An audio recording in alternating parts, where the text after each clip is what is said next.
Buenas noches y bienvenidos a Signo Pesos, la economía al alcance de su pantalla. Estos son los temas claves de hoy. Acceso bancario a los inmigrantes. La agencia USAID en Colombia nos presenta el primer corte de cuentas de un programa que busca facilitarles la vida a los ciudadanos venezolanos que han llegado a Colombia. En segundos, Asdrúbal Negrete, director de iniciativas de finanzas de USAID. Cambios en la sobretasa a los combustibles. El Congreso aprobó una nueva ley que reforma el mecanismo para fijar la sobretasa que se cobra por cada galón de gasolina y de ACPM en nuestro país. El presidente de Fendipetróleo, Juan Carlos Vélez, nos cuenta las implicaciones para los consumidores. Irregularidades en varios proyectos. La Contraloría General descubrió anomalías en el desarrollo de numerosos planes de agua potable en varios departamentos del país. El Contralor Delegado nos contará cuántos recursos se habrían perdido.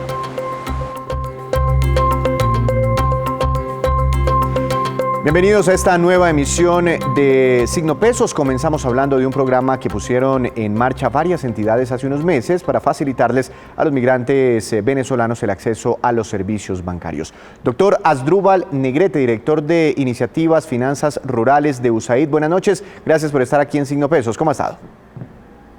Buenas noches, Víctor. Muchas gracias. Todo un gusto. Doctor Negrete, ¿cuál es el primer corte de cuentas de este programa?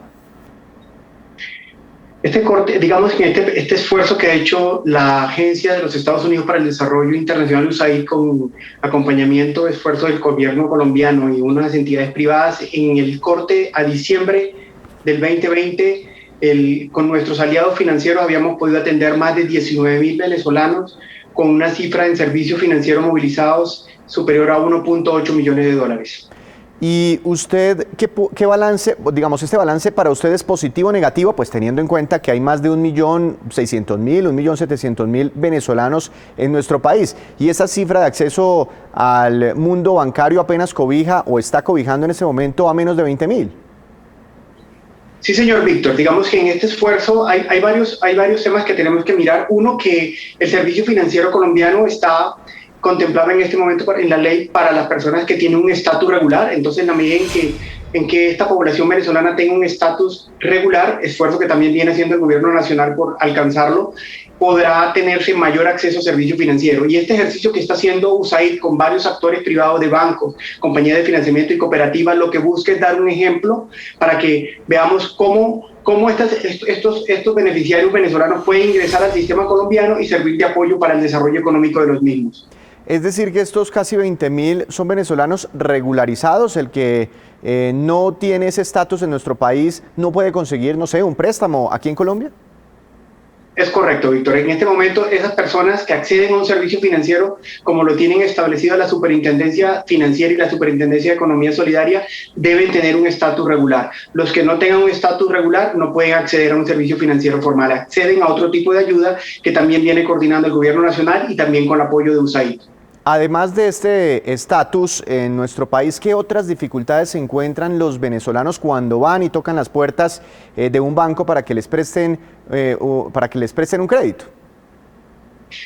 Bueno, además de todo el tema regulatorio que hoy en día está contemplado en el marco de la ley general, las entidades financieras deben adecuar sus plataformas, adecuar sus procedimientos para atender este tipo de población. O sea que el conocimiento del cliente con todas las normas debe hacerse tanto para colombianos como venezolanos de forma igual. Eso tiene un proceso de ajuste para las entidades financieras y, por ejemplo, nuestros aliados que vienen trabajando de la mano de USAID ya lo han hecho, por eso vienen prestando ese servicio financiero. Y el otro reto es que estos venezolanos no tienen historial en las centrales de riesgo, lo cual hace que sea un poco más difícil para ellos evaluar el riesgo por parte de las entidades financieras y por consiguiente acceder a un crédito.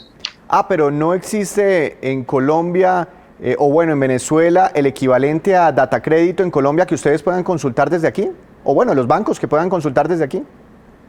No, señor. En esto, claro que existen unas centrales de riesgo en Venezuela, pero no las podemos consultar desde aquí. Ya en Colombia las centrales de riesgo han hecho un esfuerzo para manejar historial de crédito con estos documentos válidos de regularidad, pero el historial de crédito están haciendo para estas personas en Colombia de cero. No podemos contemplar esa información. Eso hace que los modelos de riesgo tengan que hacer un esfuerzo adicional y tratarlos como clientes que nunca han tenido experiencia crediticia.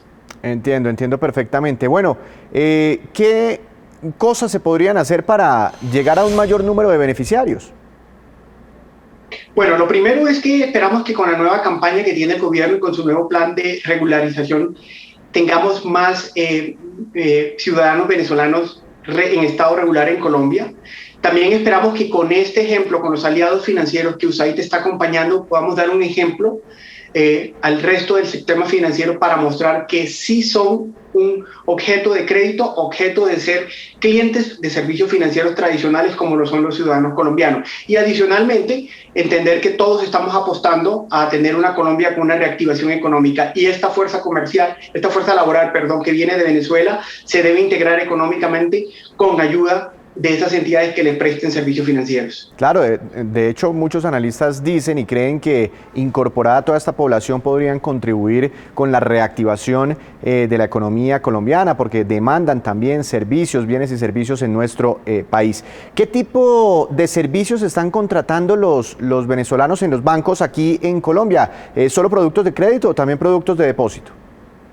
Digamos que en su fase inicial se ha iniciado mucho con temas de productos de depósito, pero en este momento ya tenemos productos de créditos que digamos es el nivel segundo que hemos considerado es un poco más retador, sobre todo para todo lo que es el sector de independiente, ya sea una microempresa formal, informal o la pequeña y mediana empresa.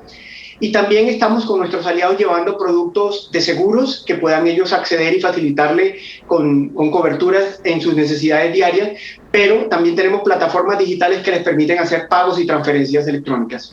Si un venezolano lo está viendo en este momento, ¿usted de pronto tiene datos de cuál es el producto financiero al que pueden acceder con mayor facilidad? No sé, una tarjeta de crédito, un crédito de libre inversión, no sé si tienen la posibilidad inclusive de acceder a créditos hipotecarios. En estos momentos el producto de más fácil acceso es una cuenta de depósitos, ya sea una cuenta de depósito de tipo electrónica que pueden descargar en alguna de las plataformas digitales que hoy en Colombia tienen servicio de depósitos electrónicos, o pueden accederlo directamente en una de las entidades financieras, por ejemplo en el caso de la de nosotros. Ese sería el producto con mayor facilidad. El producto de crédito ya requiere un conocimiento y no todas las entidades están prestas a darlo, sobre todo al venezolano independiente. Tenemos muchos venezolanos en Colombia que son empleados y al ser asalariados tienen acceso a otros beneficios por los convenios de nóminas que tienen sus empresas con las entidades financieras. Entiendo. Este programa, su programa, ¿a cuántos municipios de Colombia está llegando y qué planes tienen para ampliarlo? Bueno, nosotros en este momento tenemos una cobertura de llegar a 117 municipios porque USAID está preocupado mucho por apoyar la inclusión financiera rural, pero también la inclusión financiera de la población migrante venezolana. Estamos llegando a 117 municipios con nuestros aliados financieros. Quiero decir que USAID lo que hace es una alianza con la entidad financiera privada y a través de ella hacemos un acompañamiento técnico para prestar el servicio. ¿Y cuáles son los aliados financieros que hasta el momento están participando y cuáles podrían sumarse próximamente? Bueno, desde hace aproximadamente un año venimos trabajando con varios aliados financieros que esperamos estén presentes en una feria de lanzamiento que tenemos justamente este jueves 24 de junio. Los aliados que están trabajando con nosotros de la mano para el tema de profundizar en los servicios financieros a la población venezolana son el Banco de Bogotá, el Banco Mundo Mujer, Banca Mía, la compañía de financiamiento Crezcamos, Te Paga, que es una billetera de electrónica, Móvil, que es una CETPE, dos cooperativas que son Congente y una cooperativa que se llama Microempresas de Colombia. Esperamos que a través del ejemplo de estas entidades, otras entidades se animen a seguir prestándoles más y más servicios financieros. Sabemos de otras, pero estos son nuestros aliados actualmente en USAID desde el programa de Iniciativa de Finanzas Rurales. ¿Tienen ustedes de pronto algún registro de los venezolanos que no han podido y se les dificulta muchísimo por todo lo que ya hemos hablado acceder a servicios financieros, a préstamos, sobre todo aquí en Colombia? ¿Cómo están logrando financiarse? Tal vez no sé si tengan registros de si están cayendo mucho en la modalidad de gota a gota aquí en Colombia. Bueno, nosotros registros físicos de ellos no tenemos en este momento. En nuestros estudios que hemos hecho en las zonas, preguntándoles su forma de financiamiento, en algunos de ellos cada vez menos porque hubo diferentes olas de migraciones. Los primeros llegaron con algunos recursos propios con los cuales iniciaron varios de sus negocios en Colombia, pero muchos han optado por el ahorro propio o optar por un prestamista externo inicialmente, y eso es parte de lo que estamos buscando con la inclusión financiera, poder reemplazar ese prestamista externo a tasas exageradas. Doctor Negrete, pues muchas gracias por estos minutos para Signo Pesos. Estaremos muy pendientes de los anuncios que hagan esta semana. Muchas gracias a ustedes, que estén muy bien. Y entre el tintero teníamos conocer los resultados de las actuaciones especiales de fiscalización que realizó la Contraloría General en los planes departamentales de agua. El Contralor Delegado para Vivienda y Saneamiento Básico, Javier Reyes Bustamante, revela que hallaron presuntas irregularidades por más de 7.400 millones de pesos. Veamos.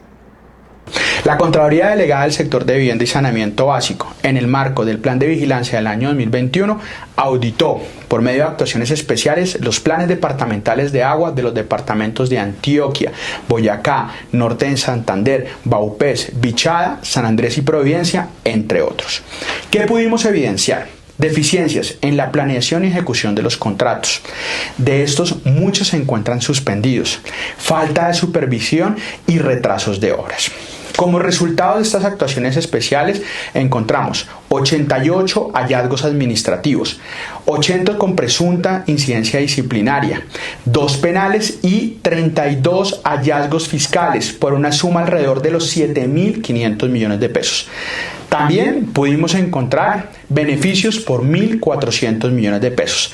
Seguiremos en la tarea. En el segundo semestre del año 2021 estaremos también presentes en los planes departamentales de agua porque estamos cuidando los recursos de los y las colombianas.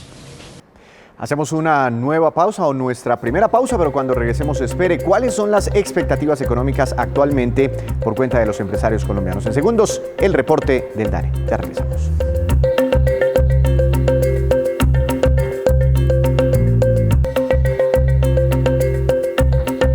Regresamos a Signo Pesos. El Congreso de la República aprobó en las últimas horas en sesiones extraordinarias un proyecto de ley que fija las nuevas reglas para la sobretasa a los combustibles. Doctor Juan Carlos Vélez Uribe, presidente de Fendipetróleo, buenas noches. Gracias por acompañarnos nuevamente aquí en Signo Pesos. ¿Cómo ha estado?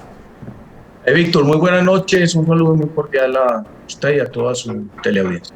Doctor Vélez, antes de hablar de este tema de la sobretasa a los combustibles, ¿por qué no nos ayuda a entender del precio que pagamos los usuarios de los 9.000 o 10.000 pesos por galón de gasolina? ¿Qué es qué? ¿Y qué pedacito corresponde a la sobretasa? Bueno, la estructura de precios de la gasolina en el país está dividida, entre otras, por ejemplo, con lo correspondiente a lo que se le paga a Ecopetrol, que es un 55%. Lo que corresponde a sobretasa a la gasolina, que es más o menos un 13%, un 9% a otros impuestos, como impuesto al carbono, un 5% aproximadamente al distribuidor mayorista, un 7% al distribuidor minorista, y hay unos rubros pequeños que corresponden a evaporación, que es casi menos del 1%, hay un pequeño porcentaje también que es para el tema de los poliductos, y hay casi un 4% también para el tema del transporte. Entonces, dentro de esa estructura de precios, más del 10%, casi un 13% corresponde a sobretasa a la gasolina. ¿Qué cantidad de cosas tiene el precio de los combustibles aquí en Colombia? ¿Por qué se hace necesario un proyecto de estos? Luego ya el gobierno, a través del Ministerio de Minas y Energía, ¿no venía fijando los precios de la gasolina y del ACPM aquí en nuestro país? Bueno, los precios, la estructura de precios, pues, que varía cada mes. El gobierno nacional establece unos parámetros para que los precios de la gasolina se determinen de acuerdo a las regiones, y cada mes entonces pues ahí todos estos ítems que mencioné hacen parte de esa estructura de precios. Ahora bien, la gasolina ha tenido una sobretasa que se ha destinado principalmente para los municipios y los departamentos, para atender todo lo concerniente a las inversiones en lo relacionado con las vías, con el mantenimiento vial, y eso se ha reglamentado principalmente por resoluciones. Ahora lo que pretende este proyecto de ley es organizar un poco el tema del cobro de la sobretasa a la gasolina y establece entonces un precio, es el mismo precio con el que se ha venido cobrando en esta época, en estos tiempos, y a ese precio se le va a hacer un ajuste anual del IPC. Entonces ya no hay que esperar que cada vez el Ministerio, el Gobierno Nacional profiera la estructura de precios y establezca allí lo concerniente a la sobretasa a la gasolina, sino que ya queda en una ley y entonces va a haber mucha más claridad, sobre todo para los consumidores, de qué porcentaje le corresponde sobretasa a la gasolina, pero también para los municipios, los departamentos y la nación va a ser muy importante porque en esta ocasión ya no se le da esa libertad que estaban teniendo los municipios de destinar esos recursos de la sobretasa a la gasolina para otros asuntos diferentes al mantenimiento vial, sino que ahora de una manera muy estricta se establece qué porcentaje esa sobretasa a la gasolina va a ir a los departamentos, va a ir a los municipios y va a ir a la nación para mantenimiento vial. Hay que aclarar también que lo del tren metropolitano del Valle de Aburrá pues seguirá destinándose la sobretasa a la gasolina para atender la deuda del metro. En este momento, desde hace un tiempo, se viene haciendo de esta manera en el Valle de Aburrá, en Antioquia. Pero doctor Vélez, pensando no en la ejecución de esos recursos, sino en el consumidor, es decir, que ya no van a cambiar los precios de los combustibles 12 veces al año, cada mes, como nos cuenta usted, sino una sola vez al año, ¿o cómo sería la cosa? No. Aquí no va a haber variación en los precios de combustible. La variación de los precios de combustible, ustedes saben que está muy relacionada por los precios internacionales del barril de petróleo. Aquí existe un fondo para la estabilización de precios del combustible, el FEPC. Allí, pues en la medida que los precios internacionales suben, pues los de Colombia pues suben, pero no a los niveles que suben los internacionales, y cuando bajan, pues tampoco bajan a esos mismos niveles, sino que se trata de compensar pues unos recursos, unos excedentes con unos faltantes para permitir una estabilidad de los precios del combustible en el país, que digamos se ha mantenido. Los precios han sido más o menos estables. Solamente tuvimos una variación el año pasado, en el mes de marzo, del 15%, pero eso precisamente por la caída de los precios el precio del petróleo a nivel internacional. Recuerden que tuvimos hasta valores negativos del barril de petróleo. Claro. Pero digamos de allá para acá los precios han estado muy estables y la constante ha sido que no ha habido fluctuaciones más allá del 3% hacia arriba o más allá del 3% hacia arriba. Pero entonces, doctor Vélez, si le entiendo bien, el precio de la gasolina y de la CPM para los colombianos podría variar en cualquier momento del año, si baja o sube, porque esto a veces sube y a veces baja el precio de la gasolina. Sube más de lo que baja, ¿no? Según lo que creen muchos. Pero bueno, para sintetizar la pregunta, podrían cambiar en cualquier momento del año por las fluctuaciones del petróleo y del dólar, pero adicional a eso, cada año subiría ese pedacito de la sobretasa a los combustibles, que usted me dice que es del 10 o el 13%, dependiendo al dato de inflación.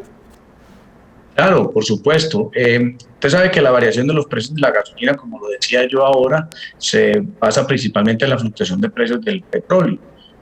Seguramente pues puede presentarse unas alzas próximamente debido al aumento que ha tenido el precio del petróleo a nivel internacional, pero el gobierno nacional pues ha demostrado en los últimos meses que, digamos, las variaciones del precio del barril de petróleo en el exterior no han generado cambios sustanciales en el precio del combustible en Colombia, y confío que así permanezcan durante el resto del año. Pero lo correspondiente en la estructura de precios a la sobretasa de la gasolina sí va a tener una fluctuación que va a estar basada en el aumento del IPC de cada año. Así que, pues sí, va a haber unas fluctuaciones, y seguramente con el tiempo, pues en la medida que estuvo aumentando, puede llegar en unos años a tener un porcentaje mucho mayor del que actualmente tiene la sobretasa de la gasolina en la estructura de precios de la gasolina. Doctor Vélez, no sé si usted tiene un cálculo, así sea muy aproximado,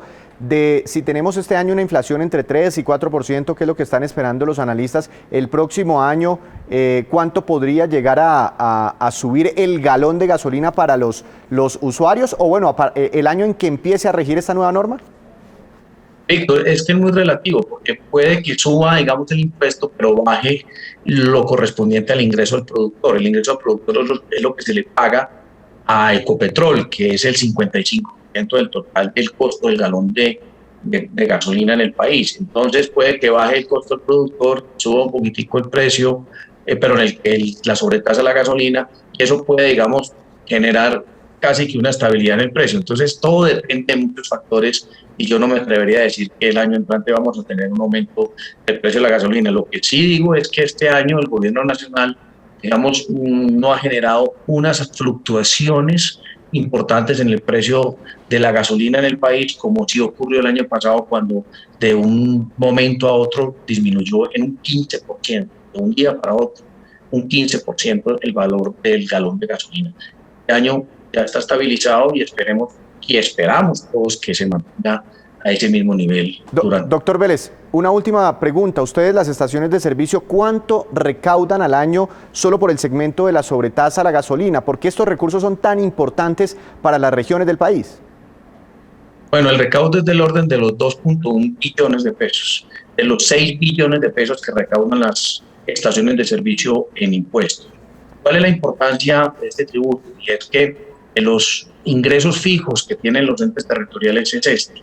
Porque, por ejemplo, los municipios que tienen sus ingresos basados principalmente en el impuesto predial o el impuesto de industria y comercio, son impuestos que no todo el mundo los paga cumplidos, no a tiempo, y tienen problemas seguramente de recaudo de cartera, más por las circunstancias del momento. Por eso vemos que hay muchos municipios o distritos que están inclusive financiando el pago del impuesto predial. Eso no ocurre con el impuesto a la gasolina. La gasolina se paga religiosamente, cada mes lo pagan las distribuidoras mayoristas, le entran los municipios, a los departamentos, en este caso también entrará la nación, y esos recursos llegarán de manera directa a estos entes territoriales y seguirán llegando de manera cumplida. O sea que este es un tributo muy importante que valoran mucho los municipios, y de hecho yo ya he visto en algunas partes del país que ya hay municipios que están incentivando a que las personas vayan a esos municipios a tanquear sus vehículos,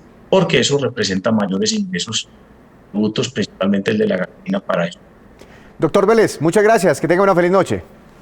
Igualmente para ustedes. Ustedes, muchas gracias por invitarme al programa. Este ha sido uno de los temas más movidos hoy en las redes sociales. Las modificaciones, hay que decir, la sobretasa ya venía desde hace varios años, ya existía en Colombia, no es un impuesto adicional. Cambia un poco la forma en que ahora en adelante se calculará el incremento para ese segmento de la sobretasa a los combustibles. En más información, el DANE reveló el informe Pulso Empresarial de mayo de este año, que muestra el deterioro de las perspectivas económicas de muchas empresas. El director de esta entidad, Juan Daniel Oviedo, nos cuenta los detalles. Veamos.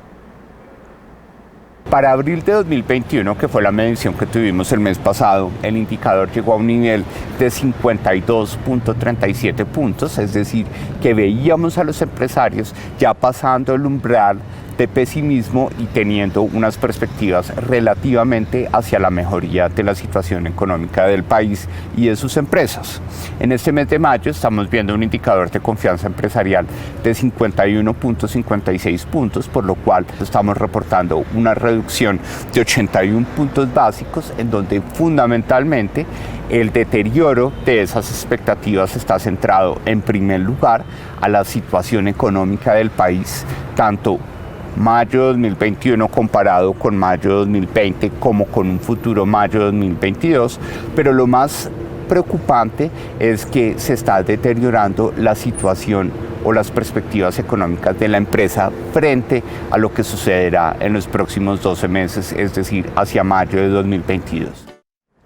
Y a propósito de expectativas empresariales, esta es la cifra económica del día. 5,5%, una cifra positiva, 5,5%, y corresponde al crecimiento promedio que esperan para este año la mayoría de analistas financieros en nuestro país, según la última encuesta que ha hecho Fedesarrollo. Para el próximo año el crecimiento esperado es de 3,8% en promedio. En cuanto a la inflación, lo que hablábamos hace un poco, costo de vida, para este año los analistas esperan que suba. Hay presiones inflacionarias en este momento. crecimiento ahora consideran que culminará este año en 3,68% y la tasa de cambio o el dólar para los próximos meses se ubicaría en 3.625 pesos en promedio según esta encuesta de Fedesarrollo. Hacemos otra breve pausa, pero ya les contaremos la movida empresarial de Uber que adquirió a una reconocida empresa de domicilios. Ya les contamos cuál.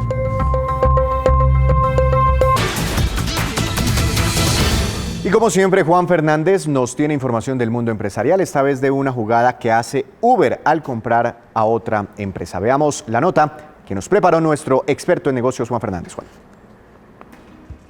Uber anunció la compra de la participación del 47% que aún no tenía de la plataforma chilena de entregas a domicilio Cornershop, que opera en Colombia. La transacción se materializó a cambio de 29 millones de las acciones de la compañía estadounidense, valoradas en $1.400 millones. Uber ya había adquirido una participación mayoritaria de Cornershop por unos $459 millones en 2019. ¿Por qué la apuesta de Uber en este negocio? Para la compañía, su modelo de entregas a domicilio llamado Uber Eats le ayudó a sobrevivir a las pérdidas de su unidad de movilidad durante el año pasado, ya que la demanda de viajes compartidos se desplomó durante la pandemia. El modelo de Cornershop permite comprar en diversas tiendas al mismo tiempo y en menos de una hora tener los productos en el destino. La compañía está muy dirigida a las compras en supermercados y eso los hizo crecer en un momento en el que los despachos a domicilio han aumentado de forma exponencial en todo el mundo. Uno de los fuertes ha sido el negocio de la entrega de domicilios por parte de los supermercados con la alianza que poseen con Cencosud, dueña de tiendas como Easy, Metro y Jumbo y que operan en Colombia. Cornershop, que funciona en Chile, México, Perú, Canadá y Colombia, fue fundada en 2015 y su caso es como el de otros emprendimientos que se hacen grandes y sus fundadores, con menos de 40 años, se convierten en millonarios en poco tiempo. Gracias, Juan. En más información, el Laboratorio de Economía de la Educación de la Universidad Javeriana analizó los resultados sobre el trabajo infantil aquí en Colombia presentados por el DANE y descubrió que en algunos casos esta modalidad sí se elevó en nuestro país. Veamos.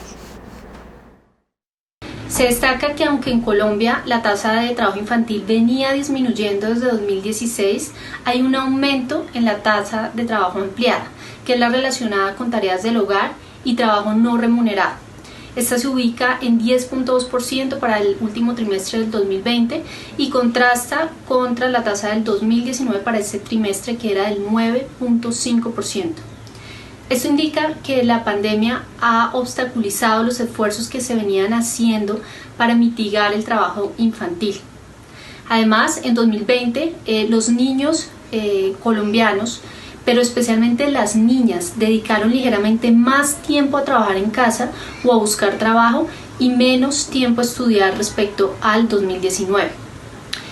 Aumentar por un lado el trabajo infantil y por otro disminuir sus horas de estudio afecta a estos estudiantes de manera integral en su salud mental, en sus habilidades socioemocionales, en sus aprendizajes, entre otros aspectos. Por otro lado, al analizar los datos de las bases Saber 11 del 2020, durante la pandemia hubo un aumento de 15% de los estudiantes de grado 11º que manifestaron estar trabajando con respecto al año 2019.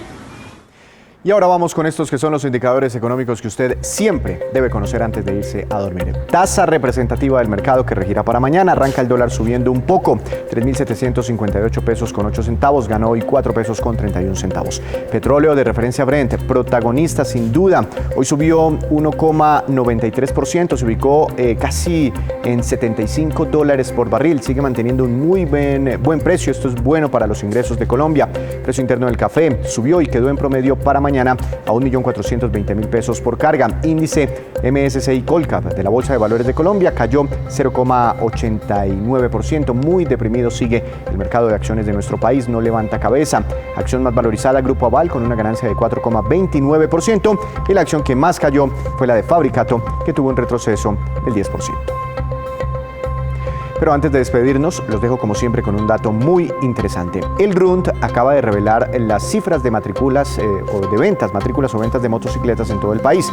De enero a mayo fueron matriculadas 257.300 motocicletas. El incremento es del 58% frente al mismo periodo del año 2020, afectado por la pandemia. Pero cuando miramos el mismo periodo del 2019, hubo un ajuste del 5%, un incremento. Sabaneta, en Antioquia, es el municipio con más motos matriculadas este año, van 17.800. Le sigue Soacha en Cundinamarca con 15.500 unidades. Según el RUNT, actualmente están circulando 9.674.000 motos en toda Colombia, por lo que se ha convertido ya en el vehículo preferido para movilizarse. Las motos equivalen, escuche esta cifra, al 59% de todo el parque automotor que tenemos en nuestro país. Así terminamos por hoy, pero los esperamos mañana con una nueva emisión y con toda la información económica que usted necesita saber. Esto es Signo Pesos, la economía al alcance de su pantalla. Que tenga una feliz noche.